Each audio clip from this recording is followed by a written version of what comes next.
रक्षाबंधन क्यों मनाया जाता है, इसकी शुरुआत कैसे हुई, जानिए इसके पीछे छिपा रहस्य। प्रिय दर्शकों, आप सभी को रक्षाबंधन की हार्दिक शुभकामनाएं। रक्षाबंधन की परंपरा कैसे शुरू हुई और इसका महत्व क्या है, आज मैं आप सभी को एक ऐसी कहानी सुनाने जा रही हूँ।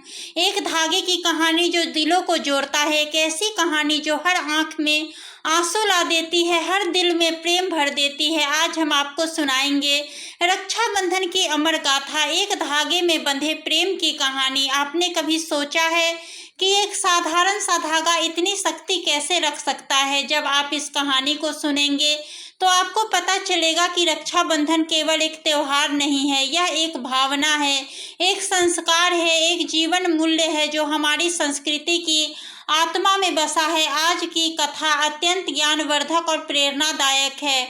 द्वापर युग महाभारत काल, द्रौपदी की कहानी। हस्तिनापुर के राजसभा में शिशुपाल का वध हो चुका था। भगवान श्री कृष्ण के हाथ से सुदर्शन चक्र जब शिशुपाल का सिर काटकर वापस आया तो चक्र की धार से भगवान की उंगली में गहरा घाव हो गया। द्रौपदी यह देखकर तड़प उठी। वह तुरंत दौड़कर श्री कृष्ण के पास गई और उनकी उंगली से खून की धारा बह रही थी। द्रौपदी बिना कुछ सोचे समझे उन्होंने अपनी साड़ी का पल्लू फाड़ा और श्री कृष्ण की उंगली पर बांध दिया। वो कपड़ा द्रौपदी के प्रेम और चिंता से भरा हुआ था।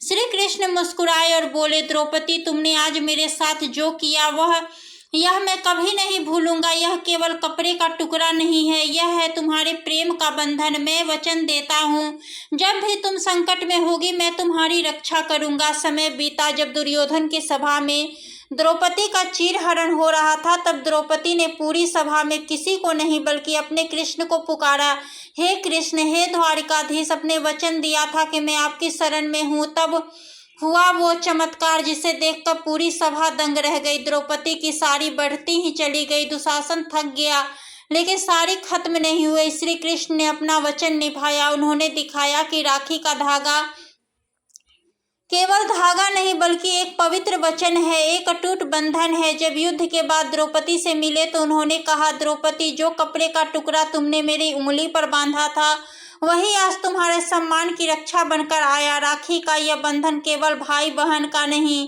बल्कि रक्षक रक्षिता का भी होता है। त्रेता युग, जब धर्म और अधर्म के बीच संतुलन की लड़ाई चल रही थी, पाताल लोक में राजा बलि का राज था। बलि एक महान दानवीर राजा था लेकिन वह असुर कुल से था। उसकी दानवीरता और न्यायप्रियता की प्रशंसा तीनों लोकों में होती थी, लेकिन उनमें एक कमी थी, अहंकार।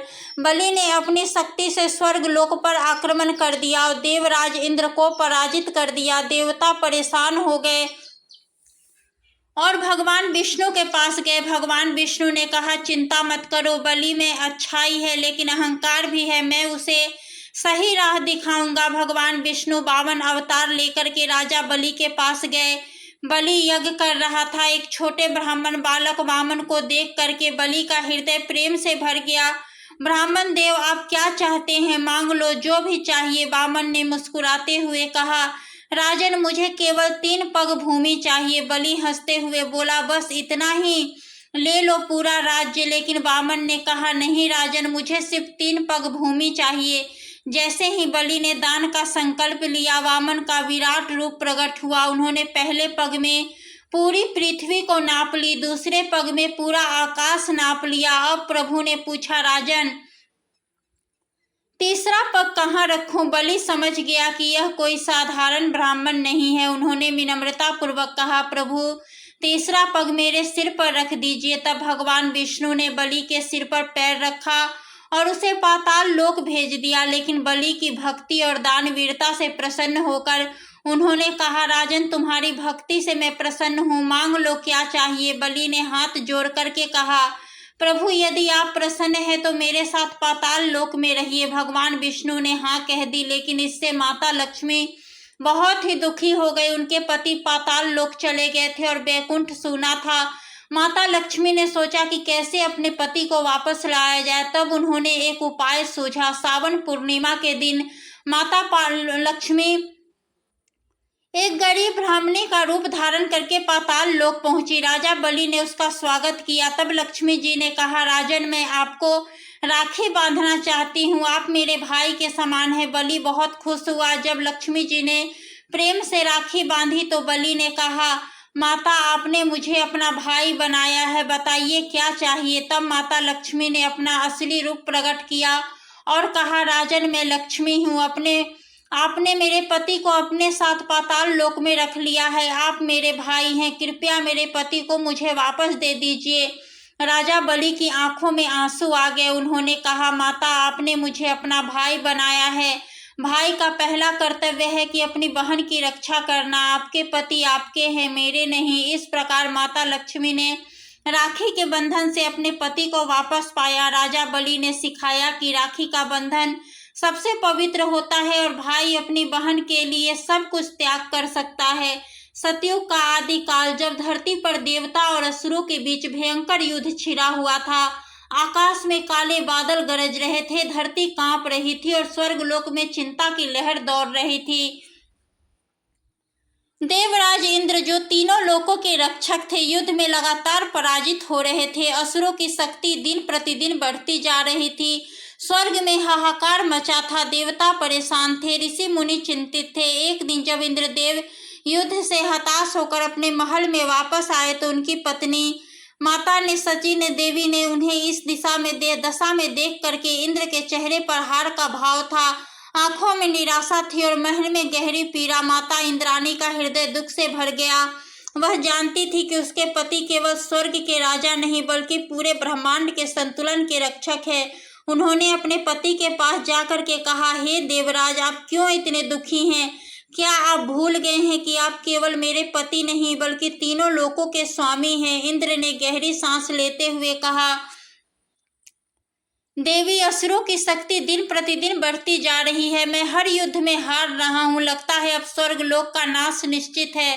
माता इंद्राणी ने मुस्कुराते हुए कहा, प्रिय, शक्ति केवल शस्त्रों में नहीं होती, इससे बड़ी शक्ति होती है प्रेम की, विश्वास की और रक्षा के संकल्प की।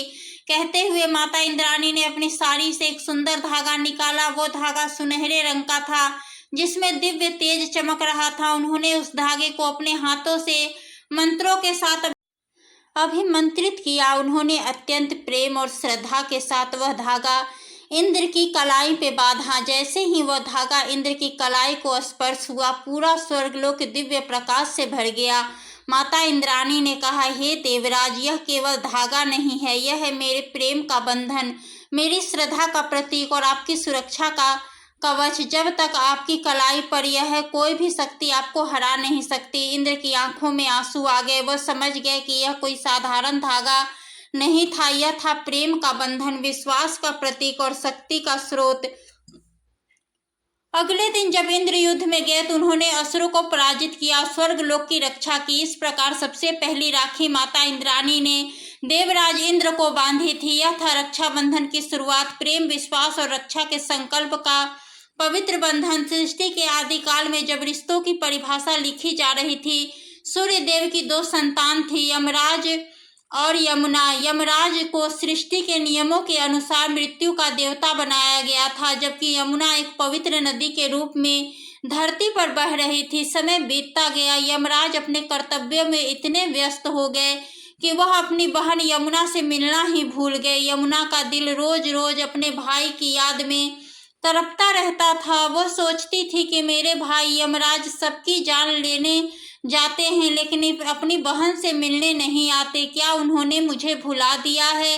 वर्षों बीत गए। यमुना का दुख बढ़ता ही गया। वह रोज अपने भाई के आने का इंतजार करती रहती लेकिन यमराज नहीं आते थे। एक दिन जब यमुना का दुख असहनीय हो गया तो उन्होंने गंगा जी से कहा, हे गंगा बहन, मेरा भाई यमराज मुझसे मिलने नहीं आता। मैं उनकी बहन हूँ लेकिन वह मुझे भूल गए हैं। क्या करूँ? कैसे अपने प्रेम का इजहार करूँ? गंगा जी ने समझाया, यमुना, तुम्हारे भाई यमराज को लगता है कि वह मृत्यु के देवता है, इसीलिए हर जगह मृत्यु ले आते हैं। वे डरते हैं कि कहीं तुम्हें भी कोई हानि न हो जाए। यमुना ने दृढ़ता से कहा, तो मैं ही जाऊंगी उनके पास। मैं उन्हें बताऊंगी कि भाई बहन का प्रेम मृत्यु से भी बड़ा होता है। सावन मास की पूर्णिमा का दिन था। यमुना अपने सबसे सुंदर रूप में यमलोक पहुंची। यमराज अपने सिंहासन पर बैठे न्याय कर रहे थे। जब उन्होंने यमुना को देखा तो वह हैरान रह गए। यमुना, तुम यहाँ क्यों आई हो? यह स्थान तुम्हारे लिए उपयुक्त नहीं है। यमुना की आंखों में आंसू आ गए। उन्होंने कहा, भाई, आपने मुझे कितने वर्षों से नहीं देखा है। मैं आपकी बहन हूँ। क्या मृत्यु के देवता होने से आपका बहन से प्रेम खत्म हो गया? यमराज का हृदय पिघल गया। वह समझ गए कि अपने कर्तव्यों में खुद को इतना व्यस्त कर लिया था कि अपनी प्रिय बहन को ही भुला दिया था। यमुना ने एक सुंदर रक्षा सूत्र निकाला जो उन्होंने अपने प्रेम से तैयार किया था। उसमें पवित्र जल के कण थे, फूलों की सुगंध थी और असीम प्रेम का भाव था। भाई, आज सावन पूर्णिमा का दिन है। मैं आपको राखी बांधना चाहती हूँ। आप मृत्यु के देवता हैं, लेकिन मेरे लिए आप सिर्फ मेरे प्यारे भाई हैं। यमराज की आंखों से आंसुओं की धारा बह निकली। जब यमुना ने प्रेम से राखी बांधी तो यमराज ने कहा, प्रिय बहन, मैं तुम्हारा अपराधी हूँ। मैंने अपने कर्तव्यों में तुम्हें भुला दिया। आज से मैं वचन देता हूँ कि हर वर्ष इसी दिन तुमसे मिलने आऊँगा। फिर यमराज ने यमुना को एक अनमोल वरदान दिया कि हे प्रिय बहन, जो भी भाई बहन इस दिन राखी बांधेंगे और तुम्हारे पवित्र जल में स्नान करेंगे, उन्हें अकाल मृत्यु का भय नहीं होगा। और जो बहन अपने भाई को राखी बांधेगी, उसका भाई दीर्घायु होगा। इस प्रकार यमराज और यमुना की इस पवित्र कहानी से रक्षाबंधन को मृत्यु पर विजय पाने वाला त्योहार भी माना जाने लगा। मित्रों, प्रातः काल स्नान करके पवित्र वस्त्र धारण करें, भगवान गणेश की पूजा करें, राखी को रोली चावल से सजाएं, भाई के मस्तक पर तिलक लगाएं, मंत्र के साथ राखी बांधे, आरती करें और मिठाई खिलाएं। विशिष्ट परिस्थिति में रक्षाबंधन जब भाई दूर हो, राखी भेजकर या फिर वीडियो कॉल से मन में भाव रख करके राखी बांधे। किसी और से राखी बंधवाना, जब भाई न हो, कृष्ण, गणेश जी या हनुमान जी को राखी बांधे। तो मित्रों, रक्षाबंधन की यह कहानी यहाँ समाप्त होती है।